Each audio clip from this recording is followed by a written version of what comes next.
تعد هذه المسودة وثيقة اتفاق شاملة بين كافة الجهات والأحزاب الكردية المعنية، وتهدف إلى حماية وضمان حقوق الشعب الكردي من كافة النواحي، حيث تتضمن هذه الوثيقة التزاماً جماعياً بدعم مسيرة التعليم وتطوير المناهج الدراسية بما يضمن تعزيز اللغة الكردية والحفاظ عليها باعتبارها جزءاً أساسياً من الهوية الثقافية والقومية الكردية، بالإضافة إلى ضمان استمرار العملية التعليمية بجودة عالية وشمولية. كما تسعى هذه المسودة إلى استعادة الحقوق المشروعة التي سلبت من الشعب الكردي خلال فترة حكم نظام البعث، وبذلك تشكل هذه الوثيقة خطوة حاسمة نحو تحقيق العدالة ومطالبة بضمان نيل الشعب الكردي كافة حقوقه المشروعة. وهناك نقاط كثيرة ضمن هذه الوثيقة التي سيتم نشرها بعد انعقاد المؤتمر الوطني الكردي.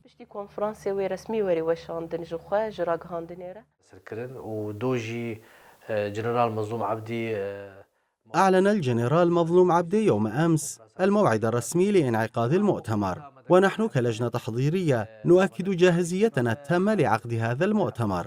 لقد استكملنا جميع التحضيرات اللازمة من النواحي اللوجستية والإعلامية والتنظيمية، وتم الاتفاق على عدد المشاركين، وسيمثل لجنتنا 190 مشاركا، في حين سيشارك 160 ممثلا عن المجلس الوطني الكردي. ووفقا لما تم التفاهم عليه بين الأطراف، فإن المؤتمر لن يتضمن تشكيل لجان جديدة، بل سيقتصر على قراءة ومناقشة المسودة الموحدة والتي تم التوصل إليها من قبل الأحزاب السياسية والمجتمع الكردي. وستكون هذه المسودة محور النقاش خلال المؤتمر، حيث ستطرح الأفكار والتعديلات المقترحة عليها تمهيدا لإقرارها بشكل نهائي. وفي ختام المؤتمر سيصدر بيان رسمي يهنئ شعبنا بانعقاد المؤتمر، ويؤكد على وحدة الصف الكردي وتوافق كافة الأطراف على مسودة واحدة.